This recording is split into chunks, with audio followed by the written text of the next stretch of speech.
Everybody, welcome back. Let's get in here, and we're going to be doing some Kairos Fate Weaver. So, as always, if you enjoy the content, please be sure to like and subscribe. It really helps out a ton on the channel. Check out the rest of the content as well. We've been playing since the game first released. That is Warhammer 1. And then obviously 2 and 3. So, many, many years. You know, probably 100 campaigns. So, check all that out if you're interested. Okay, so this is patch 6.1.2, where they just reworked Kairos and Kislev, and we'll try to get to Kislev again sometime soon as well. But Kairos looked pretty interesting, so I figured I'd start with him. Okay, so your character experience gain plus 5% for all lords, so not heroes, but lords, that's cool. Battle reinforcement time minus 50%, which might actually come in handy here early on. Hero action success chance plus 15%. So that's really good for a lot of different reasons. Construction cost minus 33%. And then you have this new mechanism where you can basically pick any spells from any of the like OG magic that Empire could use. So like fire, life, things like that. So I'll show you that when we get in there.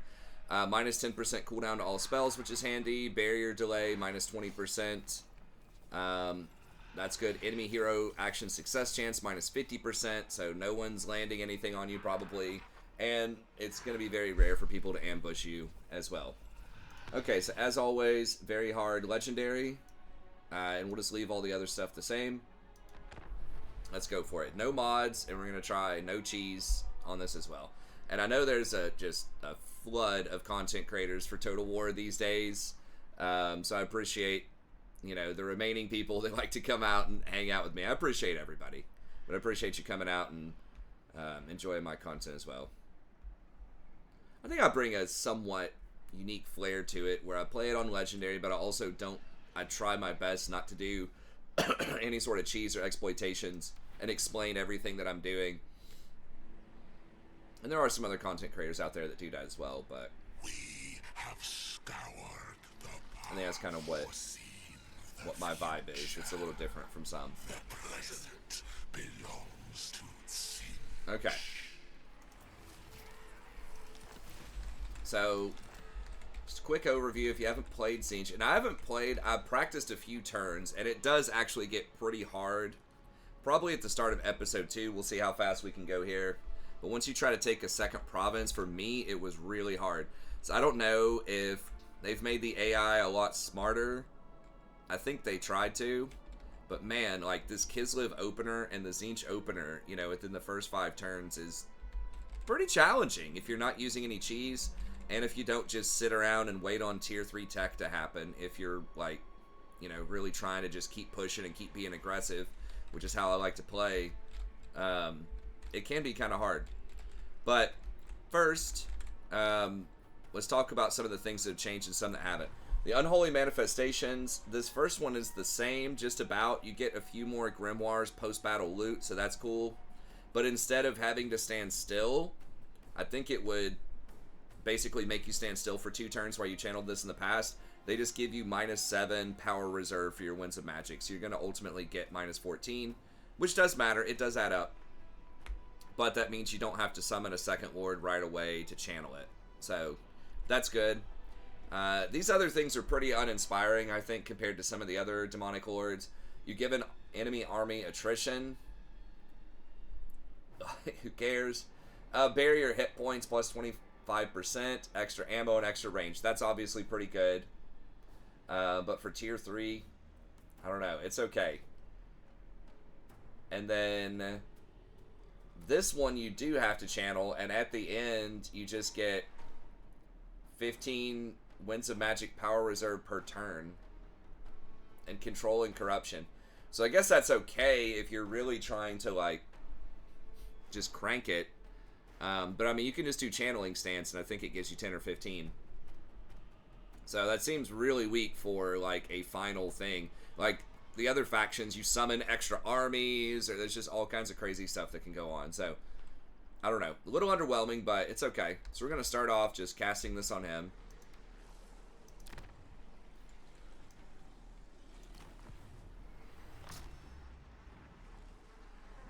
Okay. So the first one's pretty good, though. Getting extra grimoires. And you use these grimoires in a variety of things. So You can do the changing of the ways. They've added a little bit, but I still think that for the most part, it's somewhat underwhelming. So basically, you can transfer a settlement. So this sounds really OP. It has to be a non-capital settlement. So you can get a minor settlement just moved over to you. So there are some situations where you're splitting a province with someone where you have the capital and they have a minor province or a minor settlement or whatever. And maybe you don't want to go to war with them and take it. Then this is a nice way to get it over. But otherwise, you're probably just going to be taking most places anyways. So I guess if you want to keep it at tier 3, if it's like a tier 3 high level town, it can have some utility. Or if it's somewhere that's really annoying to get to geographically, like maybe you're fighting some province where it's really spread out and you'd have to like go through the mountain for a few turns and like backtrack. So it can save you a few turns in that way. So I'm not saying there's no utility here. But the fact that it also doesn't get capitals means that you can't just get a whole province for free just by spamming this. And there is a fairly long cooldown on it too. Oh, it also said, yeah, the factions can't be at war, so you can't just take an enemy town as well like that either. So it's okay, but this one's probably one of the more useful ones, despite what I just said. You've got Borrowed Time, which basically gives you all of your movement range back, so that's pretty handy for running people down. Open Gates is cool, but you also have damage walls on your cultist, and you're going to have a really high % chance of landing that damage walls because you get 15% to all of your stuff, all of your hero actions. So it's okay, but you've already got an answer for that. And then some of this other stuff like Break Alliance, you can make people, you know, break their diplomatic stuff. So if you go to war with one of them, it's not going to go to war with the rest of them. So that can be handy. Reveal Shroud just to kind of see what people are doing, what's going on. Track Army, similarly, just so you can kind of track people and see what's happening. Like, that can be okay. This, again, this is kind of a heads up so you don't walk into anything crazy. So it's okay. You got Forced Rebellion, which seems to have very little utility. But if you want a rebellion to take over a town or something like that, then maybe that's good. I don't know. Very limited utility. And then Halt Army, so if someone's trying to run away, you can stop them from moving. Or if they're about to attack you and you just need one more turn to finish recruiting for your army or finishing a garrison building or whatever. That can be handy. And Forced War just makes a faction go to war with another faction, which again is like okay if you're wanting some sort of distraction. Very limited though, so you don't have anything that's going to directly buff up your army or debuff the enemy army. So that is a little bit unfortunate. I mean, I guess they wanted to just make it campaign stuff, but feels like they could have at least had one where the enemy starts the battle winded or something like that. It's not like too big of a buff. I think the who's it, the little guy that rides on the monster, Village, has something like Changing of the Ways that actually directly debuffs enemies. So I don't know, it feels like if a minor warrior of chaos guy compared to this, you know, huge greater demon or whatever this dude is, this super Tzeentch guy, he should probably have something like that. But anyways, okay, let's get a fight in here, and then I'll tell you some more about Tzeentch and sort of what's going on as we're loading in. Okay, so we've done the thing. So we should get 20% extra books here. We're gonna fight it. It's to take as few casualties as possible. So Tzeentch's main thing, if you haven't played them before, their biggest thing, early on, they have really good missile infantry with these pink horrors. It's fairly limited range. It's like 130 or 40 range. So a little under like a typical, you know, crossbow archer type of thing is probably going to be 150, 160. So a little bit shorter than that. But they do a lot of damage.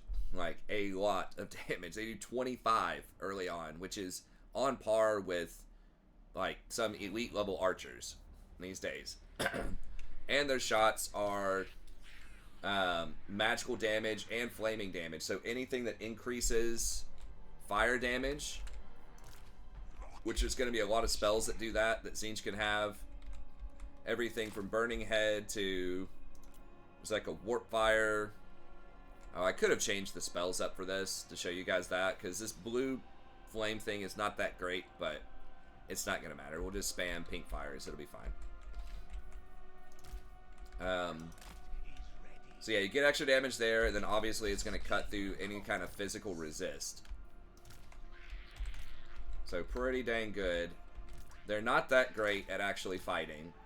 They're not going to get completely run over. Because they do have decent health. They've got barrier. But they're not amazing. But yeah, that's their thing, is early on, really good archers. Or just ranged units. You also have these kind of flamer things, which are sort of fast, almost like flamethrower type of units, but they got way longer range than most flamethrowers. Like I said, they're pretty fast at 50 speed, but they are very vulnerable, so you got to be careful. But those things can do some serious damage, and they do a lot of damage. I mean, 1.1k, but that's explosion, vortex, all of this stuff. It's big damage. This is the tier 4 variant, which is just a single guy. Kairos, fate weaver. Okay, so Where chaos collides. which is this? So this is 6 as well. Yeah, we're just gonna do the flame stuff, I think.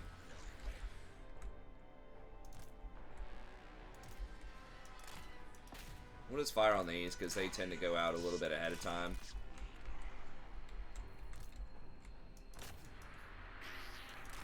Well, we'll just break ranks and...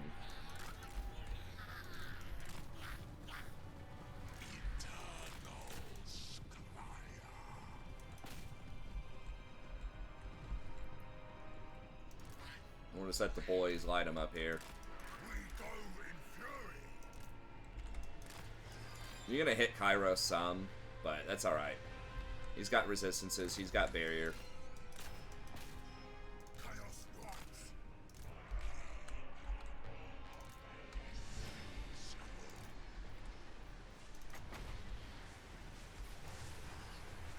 Flux. Magic. Lies. Destiny.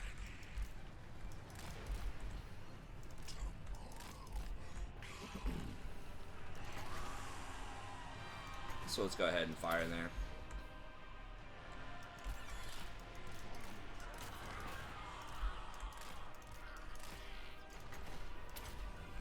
Let him get his barrier back.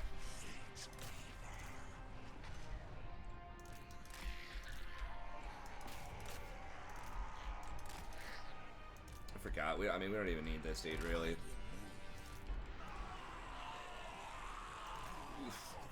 Okay, I gotta be careful. Lighten up my own knights there. Fates guide us.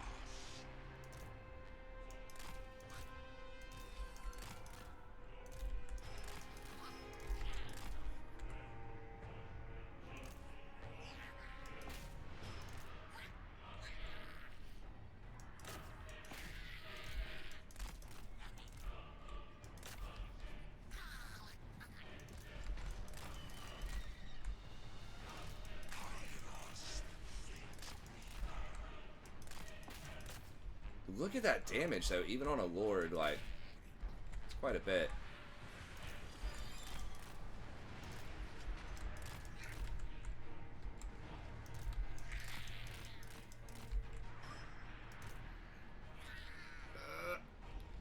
Wow, that's accurate. Look, it's not even really blowing up my own dudes that much.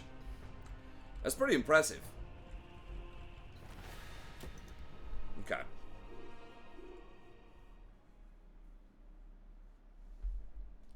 I don't even know which units I lost. I guess I lost a couple of blue guys.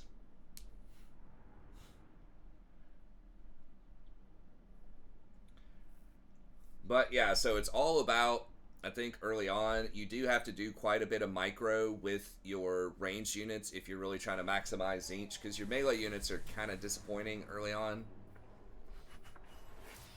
The Power Reserve, I'm actually a little tempted at that price to buff it, but I think we'll just stick with the money. If it was like 10, I would definitely do it. Because we are going to need some magic for a siege that's coming up. But I think we'll still just go with that. Okay. Getting some books. Kairos. Now, let's make sure. I think we can... Yeah, we can hit that. I'm not going to play with these guys. Like, I'm not going to play around because... like, what happened to me? There's a Slaneshi faction over here. And they just straight rushed the garrison building as fast as they could. And they just recruited. And, you know, they're going to recruit, naturally. But they had about a 17 or 18 stack sitting over here with a garrison that also had, like, 14 units in it at tier 2. And they've buffed up the walls and all kinds of stuff to make it, feels like, harder to siege. So you're going to be facing like at 31 or 32 units. And you're probably going to have like 18. And you're not going to have really powerful spells by then. You've got some, but the way this fragment of sorcery thing works is you get to click on this and you can get a spell that is of like a similar rank. So they call these common spells. This is like the first... They're defining this as like the first 2 spells that you can get in a row. And then the next 2 spells are uncommon. And then the final spells, where the vortexes and all that are rare spells. So Kairos, you can switch this out anytime. There's no cooldown. There's no cost to do it. And I tried Flock of Doom early on. It feels like this has been nerfed quite a bit. I think there's a really high chance they resist some of that damage per second.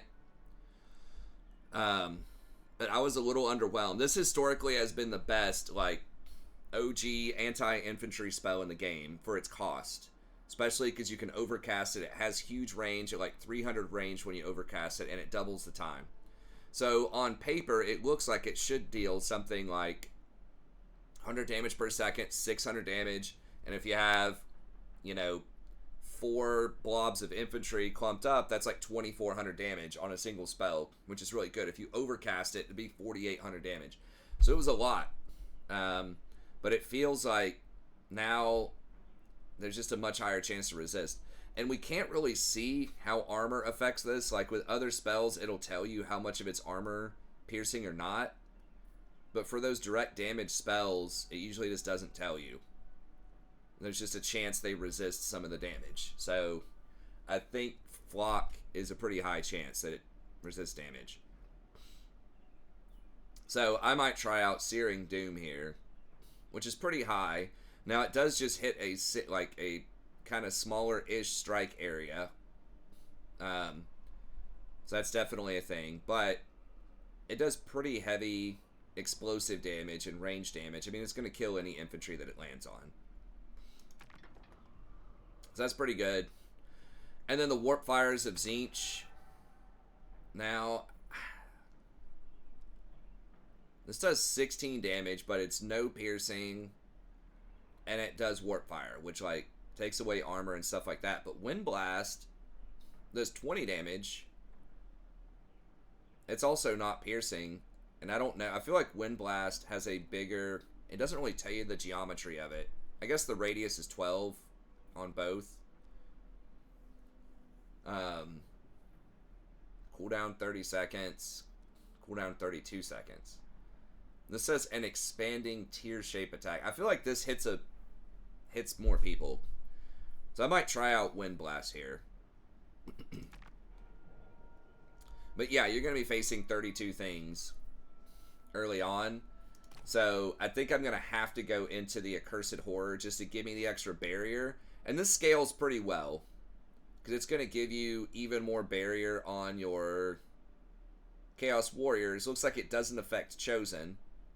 But it's Chaos Warriors, and then you get more barrier and 16% more damage, which is a lot, on your Pink Horrors, including the Exalted Pink Horrors later, which deal a whopping 30 damage. And a lot of archers have been nerfed in the game. So 25 is a lot. I mean, this is like a tier 4 level damage from Kislev. And you can get this guy at tier 2 with these pink horrors. Now, they do have a little bit less range, but they're pretty good. They have 20% physical resist, too, so their armor's not crazy, but they've got barrier and they've got physical resist. So they're really dang good. But we're going to get the accursed horrors. Usually I like to go through the blue tree early if you can get away with it, just to get to stuff like lightning strike and upkeep reduction and all of that. But I just don't think we can get away with it. Like I said, I got whooped when I was trying to do this early on. It is a lot of units if they do that. Now I'm going to talk up a big game here, and I'm going to go over there, and they're not going to have the garrison building this time. But Slaanesh is pretty good early on. This is not Empire or Bretonia that you're fighting here, so you got to respect it, I think, early on. And then increased mobility is really nice too, but I kind of also want Burning Head. This is an OG, really powerful spell. So it's 10 to start. Now this says it only deals 20 damage per second and no piercing as well, but it says the radius is smaller too. I don't know, maybe it's not as good. I already do have 2 other wind spells. But that thing used to completely light people up. Now it does do, but it's almost twice as much as the other ones. It's 10 base. So I think it has been nerfed too. And then I'm going to go Gift of Mutation so that our Marauders will have extra armor. So basically how the techs work, I think you want to be working towards this teleport tech, because basically you can use a teleportation stance, which is like an underway stance, but you can also attack with it. So it's like an ambush underway stance, which is obviously extremely powerful. But it takes like 75 turns worth of techs right now to get to it. 74. And basically what you have to get is anything on here that unlocks these different ways of change, which most of which aren't that amazing, but they all have niche uses. But all of them are going to cost 100 of these grimoires, your currency. So anytime you see 100, you have to pick that up as a tech. So you want to be rushing anything that says 100. If it's not leading you towards 100, it's slowing you down from getting to teleport, which is kind of annoying because there are some that are really good, like this sacking and looting. I could see that being really handy. This transmogrification, you know, some of these things could be good. I guess you're going to get the transmog at some point anyway, so that's, you're not losing out on too much there. And Cult Whisper, but some of this stuff like Arcane Surge could be okay, or the Secret of Chrysopia, but it's just going to slow you down from getting to the ultimate goal, which is the teleport stance. Because right now, teleport stance costs you can do it, but it's going to cost you 40 winds of magic to do it. So it costs you a lot.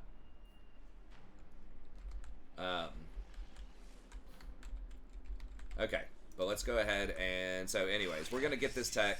We've got to get it anyways to advance what we're doing, and that'll give us 10 extra armor. And we might just hop over here to this. There's really no reason. You just want to get these on time, but as long as we're progressing, maybe we can hop around a little bit more, some of this basic stuff. Okay. So...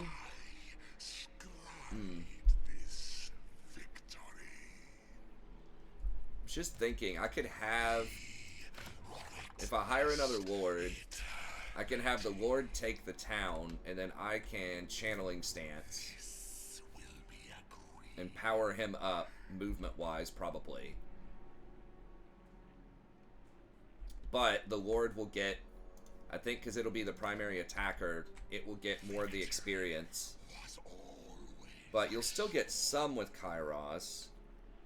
But I would end up with at least, and that ward can recruit for me too. So that means almost every turn I would get this. This will end up giving me like 60 more winds of magic, at least by the time I get there, which is really strong. So I think I'm gonna do that.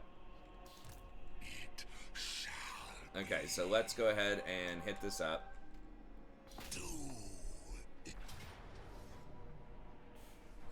Close victory. Okay. Let's see it. Okay, so I think we're going to go in here, and then as far as the units go, we want to get to those pink horrors. I tried going to Forsaken. I think they've been nerfed a little bit over time, but I just haven't been super impressed by them. They do a lot of damage. They have 58 base damage, and they have 85 armor, so it seems like they would be resilient, and they would do a lot of damage, but they've only got 20 melee defense, which is horrible. They do have a nice charge bonus. They have good HP, so they're good. But they're also, like, very expensive. They're, like, 215 per turn. So they're about the same as Chaos Warriors, but they just do not have the durability. And I feel like most of the damage with this faction is going to come from their ranged stuff and their spells. So I don't really need the infantry to do an insane amount of damage. I just need them to hold the line. They also don't have any anti-large, because you're just going to want to protect your horrors, like your pink horrors, from, and your flamers and all that, from cavalry, usually. And so having some anti-large would be helpful with that, but what am I doing? Okay. Make these one. When I did this in the practice run, I don't think I lost any units. So we'll see if we can keep that up again. Kairos rise. Kairos, fate weaver. So we can fly over here, just kind of freak them out a little bit, maybe.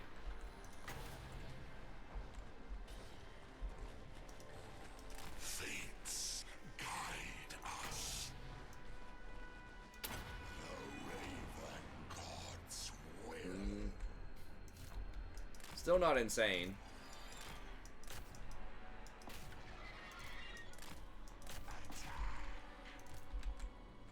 Chaos Knights of Tzeentch.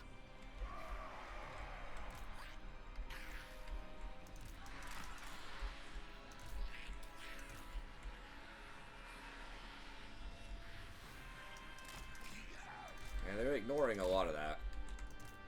Spread corruption.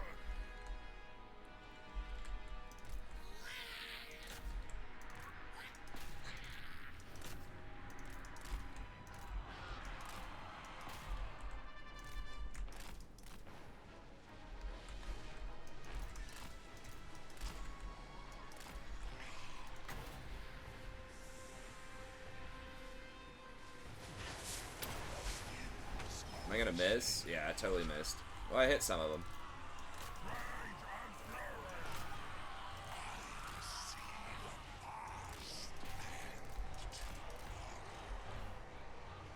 They have a pretty good little arc here, too. These pink guys, they'll fire into their own stuff.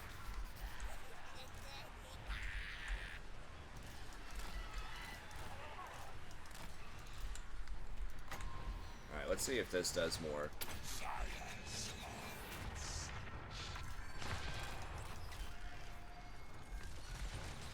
Oh yeah, that does way more damage. Yes.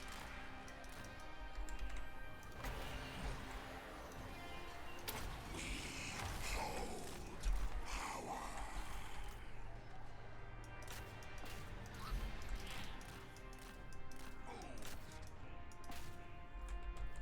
Where's my flamer?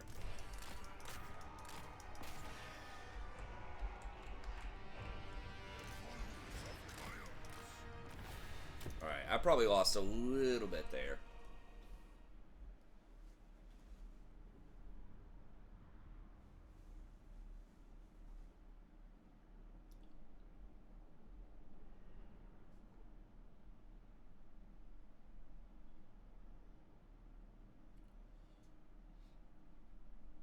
I mean, the blue horrors are still really good, too. They have less ammo. They only have 6 ammo. Usually that's enough to do some major damage. So you only get 7 grimoires now for sieging. Things like that. So you really don't get a lot from battles. A lot of it is coming from buildings, and specifically cult buildings. Which we'll show here in just a second. Okay.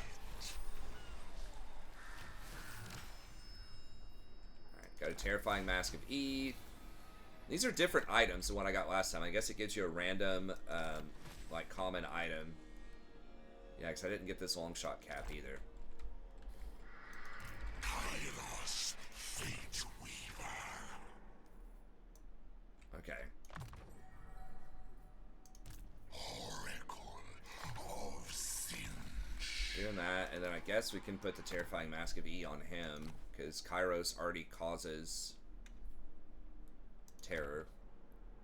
And I guess a Shield of Tolos. 10%. I thought it used to be more than that. I thought it was like 30%. Maybe I'm misremembering that, though. Casualties post-battle loot. Oh, I think I got that after the first battle and forgot to... No, it's already on him. Okay. Mythomaniac. Alright.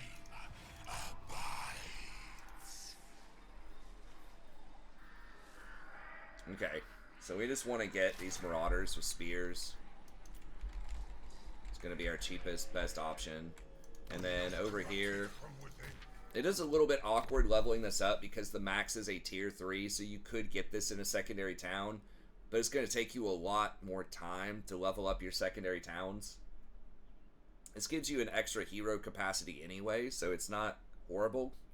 And you get these heroes which give you replenishment. So I'm not sure. You probably don't need these with Kairos because his casting is going to be better, most likely. But you could at least... You probably at least just want him for the replenished troops. Like, he's not a great fighter. You would get, you know, more spells, right, while stuff's on cooldown if you just have an insane amount of magic. So they do have some buffs they can give you that are good, but they give you the replenishment. And leveling this guy up early, even if you just want to hand him off to a second army, can be pretty good. So... That's what we're going to go with. And then it is a little bit awkward because you need the growth building. But it's like, what do you take when you get to tier 3? You kind of have to make a choice. Are you going to try to go for this Puzzle Maker's Hovel so you can get an Exalted Hero, which we really want this because of the training. You can get another caster if you want scouting. I don't know about that. They do have Steel Tech, which could be pretty good. You're going to have a very high probability of landing that Steel Tech, so you get plus 15%. And you get Halberds, which is a really strong front line.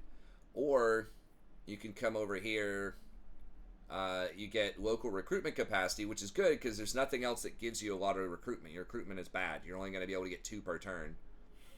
And the Cockatrice, which is a really good flying monster. Kind of expensive. But I think it'll be good. A little bit light on the melee defense, but it'll just help you duel and fight enemy lords and just, you know, fly around, cause breaks. Like, it's pretty handy. But I think we're ultimately probably going to have to go for the Tzeentch stuff here and then probably level this up and just get some of these Chaos Warriors and this Exalted Hero. I think that Exalted Hero of Tzeentch might be a new thing, too. And then obviously when we get up to a higher level, tier 4, it'll unlock 2 things, then we can start getting all the good stuff. But I think that's what we're going to have to do. And you have really, really good buildings here in the capital. So this thing, if your Winds of Magic is strong or higher, you get additional growth. So a tier 1 building with 30 is pretty good. But then at tier 2, if you level it up even more, then it goes to 60. Which is crazy. Most of the time, it's just an extra, like, 10 every time you level it up. And at the very top, it's 90. Then you get the extra replenishment rate, which is cool. And then the money building is pretty crazy, too. Now, it has to be Tempestuous, so the highest level magic to max out the money. But that's another growth building that can be pretty good. And then they also buffed up this library building, which is nice. So you get quite a few grimoires. So you can get 4, and then if it's stronger or higher, you get 3 additional ones. It also gives you research rate at 5. And they've changed it now to be, instead of a percentage, it's a flat number, and then every turn of research is 100. And in terms of what it used to be if you have no modifications. So that means that your research rate now carries over, because before it really sucked if you just had like an extra 5% research rate, but your tech's only taking 5 turns. You got no benefit out of that. It was only when something took 20 turns that you might get a benefit, because it didn't carry over. But now it can carry over. So if you have 99 research rate and you go to the next tech, then it's going to carry through and give you some accumulation towards the next one. So in other words, research rate is way better than it used to be. And this gives you some of it, so that's nice. And as you level it up, it scales. The research rate kind of sucks, right? It goes 6, or what, 5, 6, 8. But you do get more grimoires. You get 11 per turn here instead of 7. And then the money, that's the entire province, not just the town, that gets the extra 20%. So in a 4-stack province like this, where you have really good money buildings like this one, which could get up to 450 gold each. Now, usually it's going to be 350, but that's still really good. So yeah, you got a lot of good things going on. This one, a little bit less good. Gives you extra supplies. But okay. Over here, I think we just go growth. These buildings are pretty bad, these cultist camps. They give you extra money. And like very, very paltry amount of grimoires. But you get extra income from building, so if you really want the gold, that's fine. But you can't trade with any factions because everybody hates you. So this doesn't give you grimoires, but it does give you the extra money if you want that. So, you know, it could give you an extra 10% here, up to 30% extra gold. So if you're at 1,000 gold each, that can still be pretty good, giving you 300 gold per turn. But we're going to go with the money, or the growth. I'm going to try to get to tier 3 ASAP. And unlocking, I don't know if I showed you the exalted pink guys yet, but these are, they will seriously do some damage. Now they cost 250, so they are quite expensive versus the 175 here, but they do a lot more damage. I think they used to be 300, so I think they've been nerfed a little bit. They have more HP, they do 30 damage instead of 25, and they have this arcane mirth, which gives you an extra 20% power recharge rate. So that's really good. And then they have better stats, so they can actually sort of fight in combat. 30-38, so they're on par with like Marauder Spearmen or something now. They do a bit more damage though at 32, so they're not completely worthless if you want to fight with them, if you run out of ammo. But pretty powerful. 30 base damage is a lot in this day and age. Again, Kislev's missile infantry, I think their most elite tier 4 missile infantry is something like 25 damage without the magical attack, so it's reduced by physical resist without the flaming. Okay, so what I think I'm going to do here is hire, and I just need like a tough lord. So these are not great qualities. Ambush defense chance. And these guys have okay armor and weapon strength. They just don't have the HP. The 50, 60. This guy has bonus versus large. I just think he's going to be better. Causes fear is not great. A lot of our stuff causes fear. I guess we can get this. So yeah, I'm going to recruit this guy because I do want to fight with him eventually. I require greater numbers. And I want to use him to recruit in subsequent turns so Kairos can channel. So I can get more magic and hopefully have this filled up by the time I get to that, what was a pretty crazy fight. Okay, and they start you off with a cult, which is pretty cool up here. And there's actually some really interesting choices here since they redid the cults. So you've got 5 grimoires per turn and some other stuff. Hero action success chance, 50%. So your hero actions are just basically always going to happen. So if that's good for assassinating enemy heroes. I don't know if we have. I'm sure we have wound hero somewhere in our repertoire. You get lightning strike if you want that in a province. So it's okay. And then we've got, this one is really good. So 10 grimoires per turn. If the Winds of Magic is strong or higher, you get an additional, I think that's an additional 20 per turn. Yeah, because I think it's all lit up, so I don't think this substitutes. I think you get an extra 5% chance and an extra 20. That's 30 grimoires per turn. You're seeing I'm getting like 7 from taking a town, so this is a lot. So we definitely want this. For sure.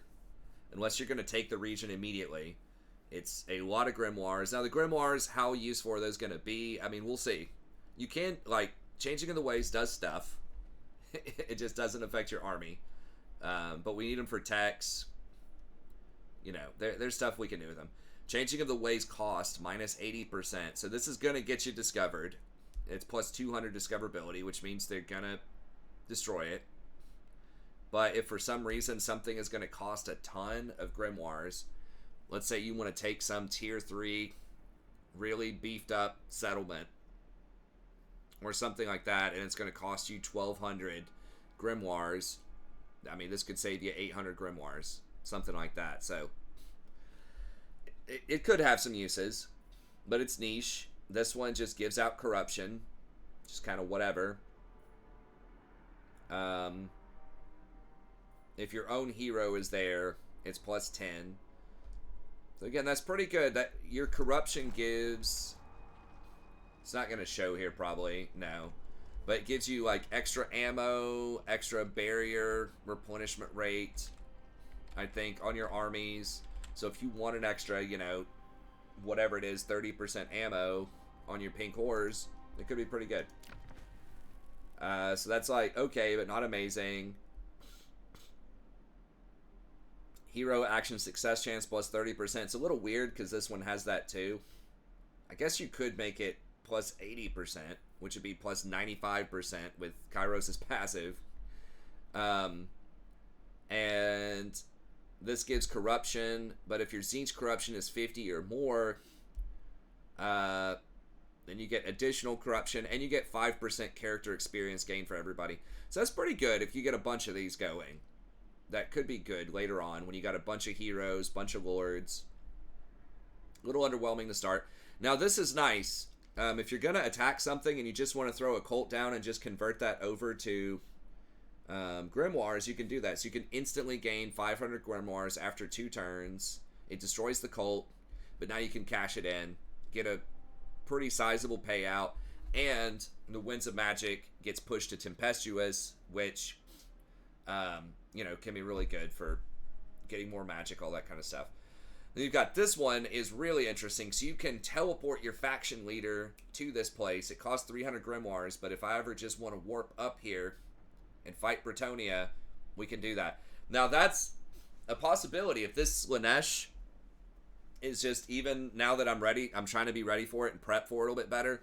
If this Slanesh is just like almost impossible for you to siege early, or you just kind of run into a block where there's just a lot of hard enemies, there's nowhere to go, or you just want to switch up your campaign a little bit and go up here and just fight Bretonnia, you can do that. So you can teleport Kairos up here. Bretonnia is a lot easier to fight than most other factions in the game. They're one of the weaker factions.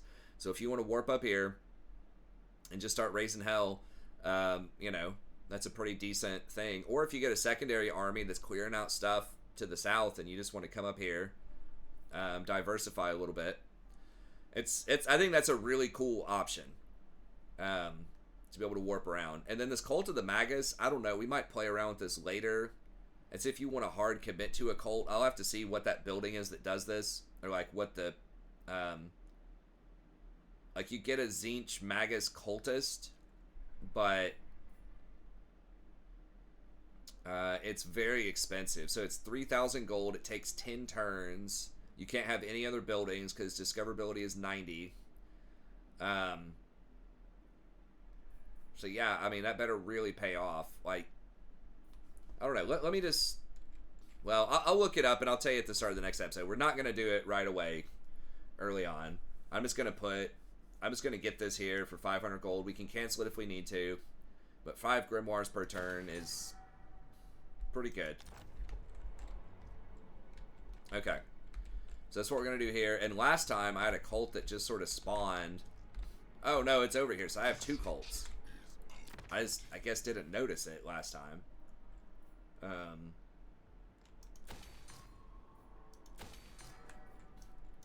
I don't know. That's getting kind of expensive to do all of these cults.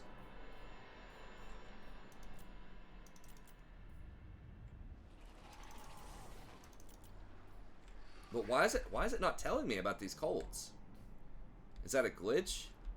Because this is where they were, and I thought this one just randomly spawned on turn 2. But it's there. It's just not telling me that it's my building yet.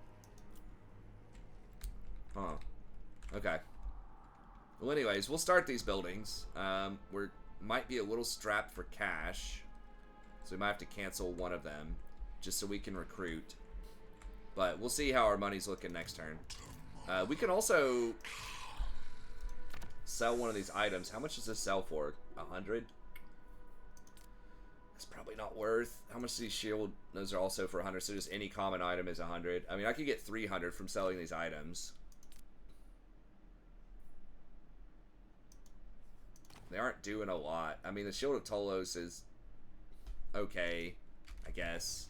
But these guys are not going to have a lot of missile damage early. So we'll see. Alright, and then Winds of Magic Manipulation. We can't do that because we don't have multiple provinces. But you can take down the winds in one of your provinces and then buff the winds in another province if you want to. So that's really handy for, you know, concentrating your magic in a place where you're fighting or in a place where you want really high growth or really high income. Okay, I think we're good. Let's see. Alright, nobody wants to cut a deal yet. And you do have a non-aggression with these dudes over here, so that's annoying to work around, but it is what it is. Okay, here we go.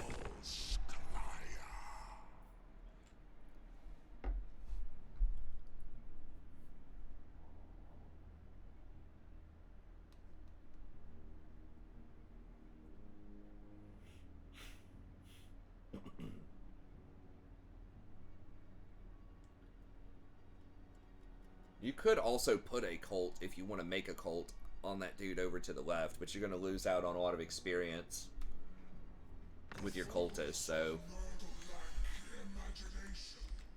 it's probably not worth. You also need him to break the walls, potentially. Ooh, can I hit this in 2 turns? If I... Immortality shall be mine.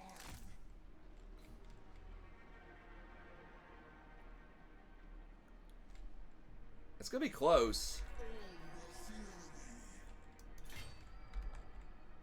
This guy... Maybe I should have put this dude up here first.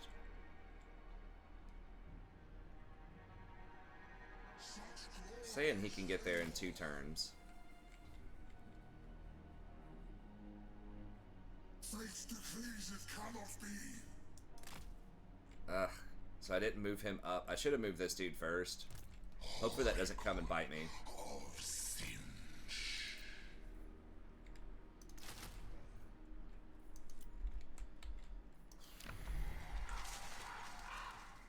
I mean, we're about to get a little bit more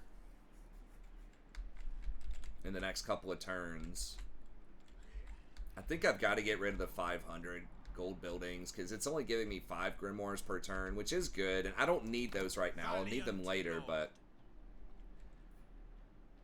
this is giving me 5. This is going to give me 30 for 2,000 gold. So for 4 times more gold, I'm getting 6 times more books, and I have a chance of a spread.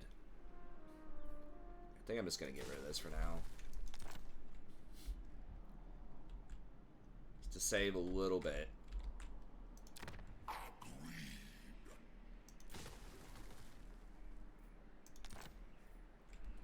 Also makes it... this one's a little less enticing. Because the Winds of Magic, for some reason, is not strong up here. You do have a chance to spread, though.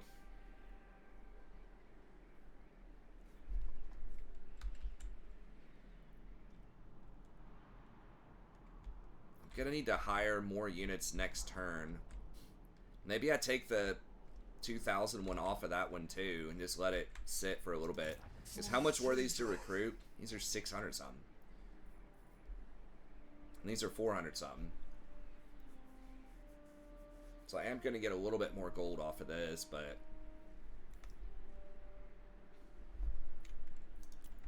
I think I'm going to drop it. Because the money's going to be really tight. Just because I'm not getting a ton of extra grimoires off of this yet. So I hate to do it, but I think we just got to let that chill for a second.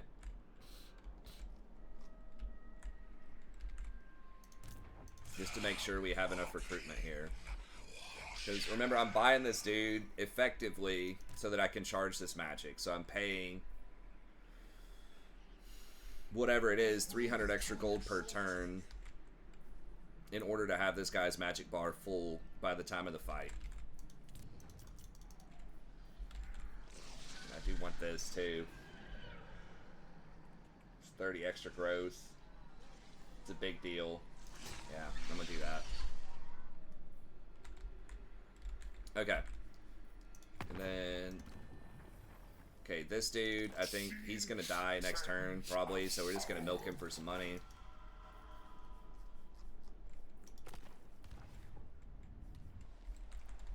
Okay. Now, hopefully we can hit this next turn. It's not the end of the world if we can't. But it would be really nice if we could.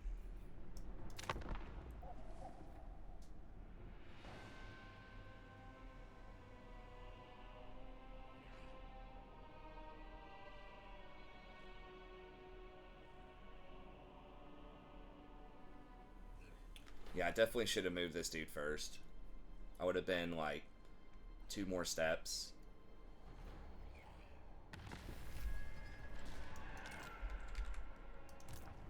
Okay. Ooh, so this guy can't hit it.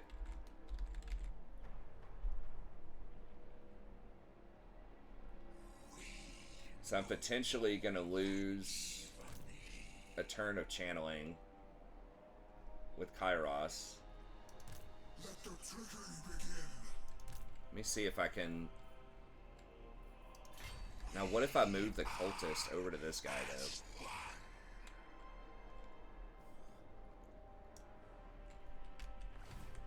I think it's because I'm in the way, hopefully. Eternal Scryer.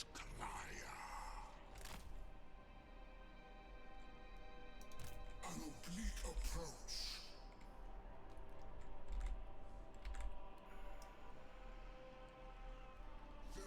How much more I need? So I've got 110 movement. How much does this guy have? 125.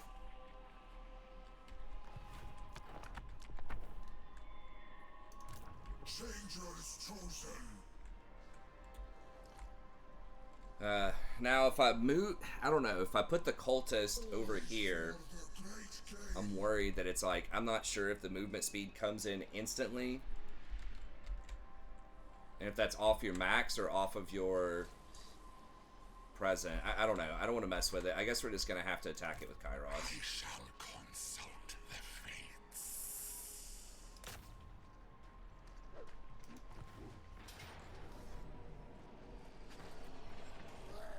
Okay, so we're going to encircle. I think we'll still be full. I don't think it's going to matter now that I'm like thinking about it, because we're really close to being full right now. And I think next turn we're going to be able to walk over here, walk to like right here, channel again, and then take this, channel again, and then walk over here, channel again. So I think we'll still have it. For the Weaver. So I guess maybe you could make an argument, I'm not 100% about this, but maybe you don't have to hire this guy until until you're over here.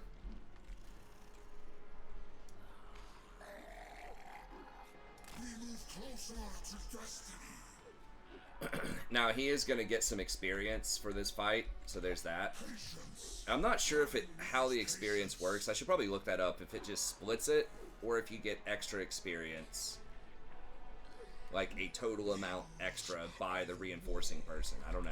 Or if he's leeching off of Kairos. We could do decisive, but we want to make sure we do this really cleanly so we don't take too much damage. But anyways, man, this faction does feel kind of weak, especially without the plagues. Nurgle definitely feels weaker than Slaanesh or Khorne to fight against. But okay, I think we'll start the next episode here. We'll kick it off with this fight, and then we will keep pressing forward and see.